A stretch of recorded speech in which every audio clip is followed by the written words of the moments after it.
On Christmas Eve, this is a story I wrote in 2012 when I was working at Tecumseh State Correctional Institution, Nebraska's most secure facility, and I worked in the special management unit there. The bread that I shall give is my flesh, which I shall give for the life of the world. That's from John chapter 6. There was a man who worked in a certain prison.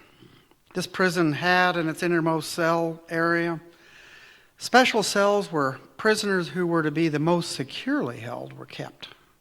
And this is where the man worked.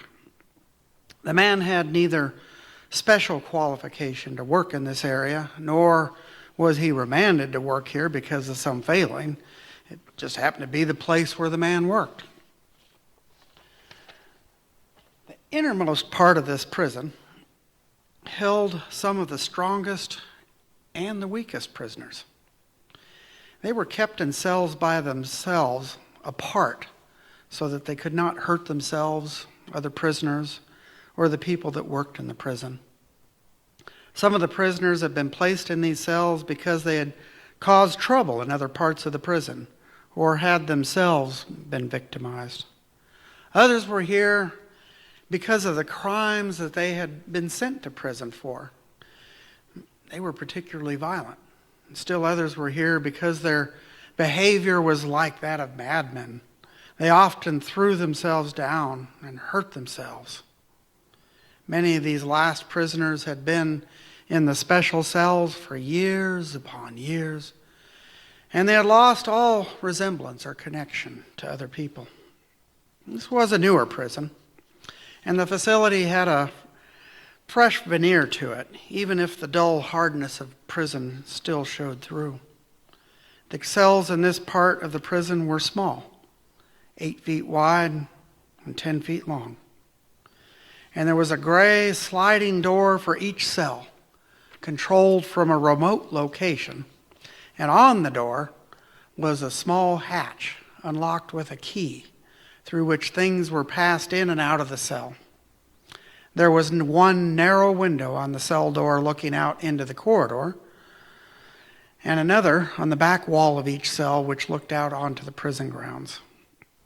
Inside was a steel shelf that held a thin mattress, and a small shelf for a table, and another smaller one for a chair. All the surfaces were cement and painted warm off-white, and there were fluorescent bulbs that lit the cells brightly. Prisoners in this area were only allowed to keep a few books, listen to the radio if they could afford one, or watch TV. Some wrote letters or poetry or worked on approved drawings or crafts. Others studied religious materials, often a Bible. Some had educational materials that they had access to. Many just slept as many hours of the day that they could. The man in this story, he was a guard. He was responsible for seeing that prisoners were kept secure from getting out and from hurting themselves or others.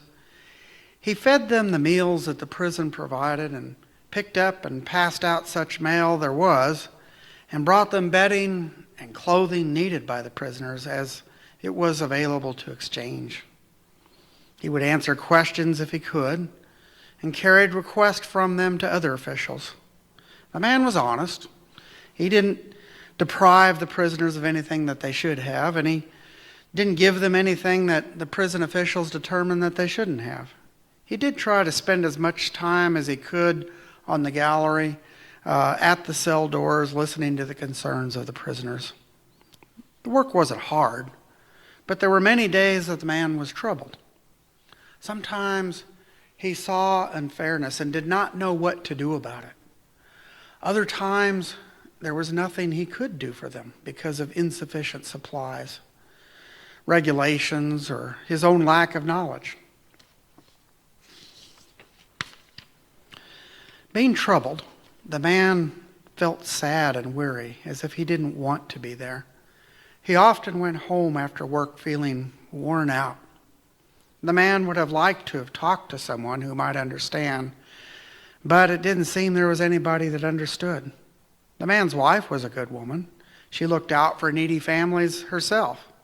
And even though she herself had experienced many injustices, whenever the man told her of something at work, she would tell him not to get in trouble with the officials, and told him often that she worried about whether he could keep his job. The man's co-workers also seemed to be hard to talk to as well. The man was never quite sure how they would respond to him. Some might be sympathetic to him, but others might look on this as a weakness and belittle him. Even though the staff was encouraged to be a team, it seemed as if the only way to do this was to blindly support what other staff did and denigrate whatever prisoners did and say nothing to outsiders.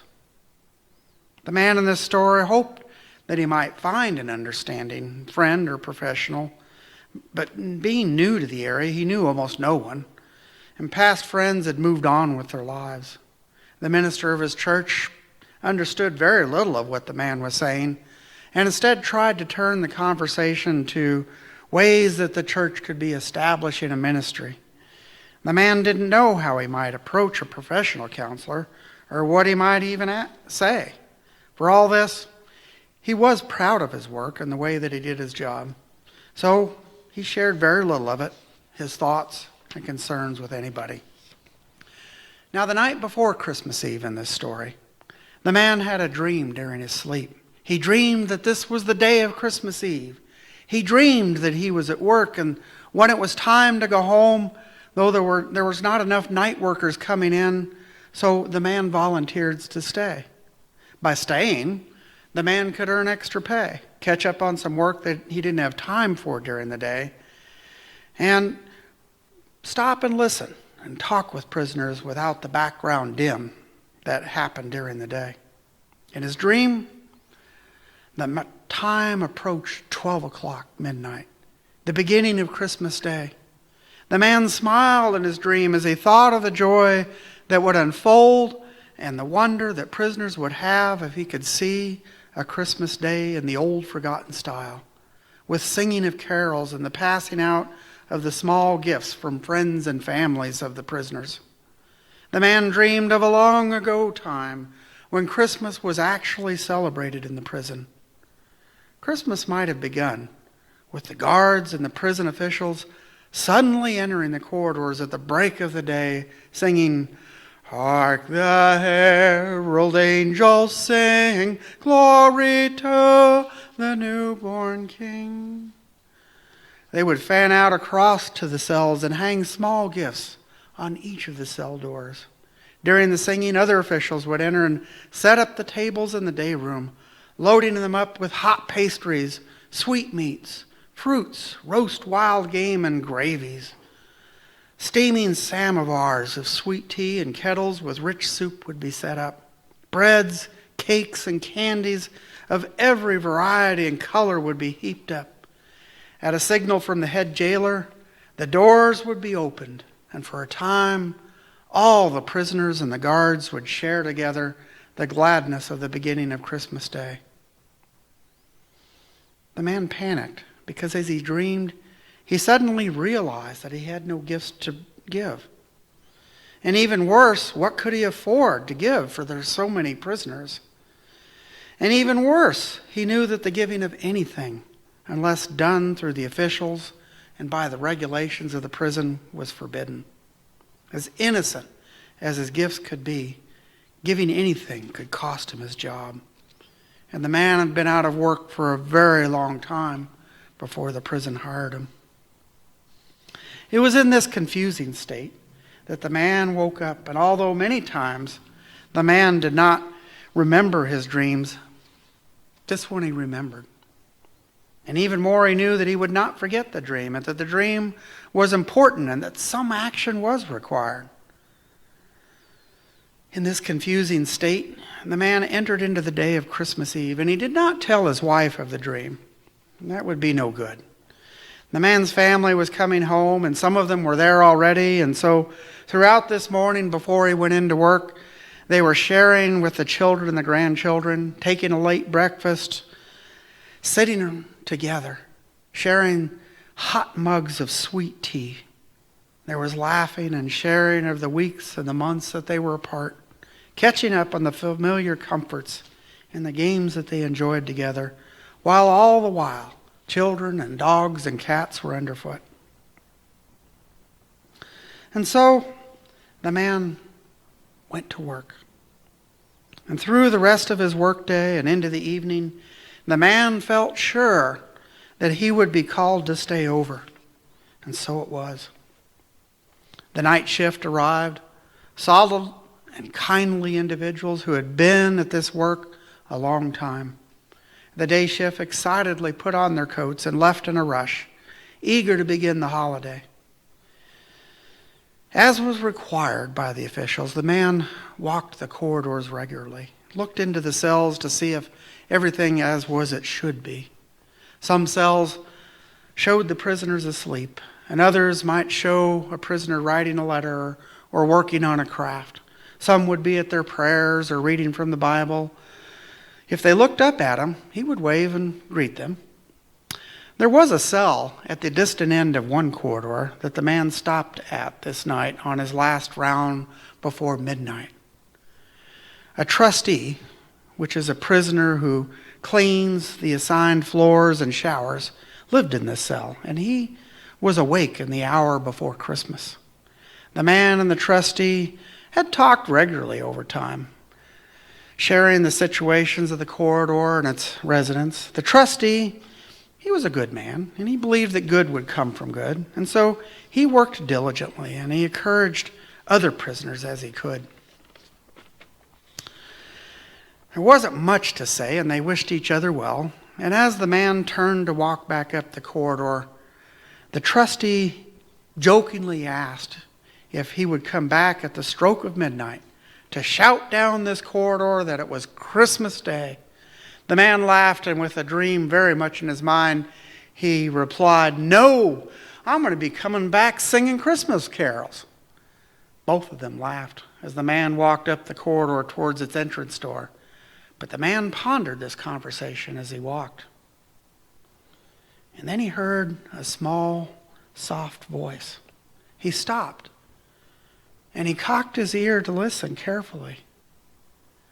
"Guard," he heard from his left side. And so he scanned the cell door, and to his left, he saw a face at one of the windows. The prisoner was not one of the difficult ones. In fact, this particular prisoner was never any trouble and kept mainly to himself. He only asked for what he really needed, and he was always polite. As the man approached the window, he could see the prisoner had a relaxed look about him, as if he was greeting a friend. "What do you mean? What do you need?" said the man. "Nothing," replied the prisoner. "I just wanted to say Merry Christmas." And with that, both the man and the prisoner moved to the side of the door, where there was a crack through which they could converse, the usual position when wanting to talk quietly without shouting through the steel doors. Even though their situation was not alike, the man and the prisoner understood that they shared a hope for good together. And so it was, after a short time, almost in embarrassment and without fully understanding why, the man did begin to share his dream with the prisoner. He told of the imagined celebration and the joy that came from sharing the beginning of the day.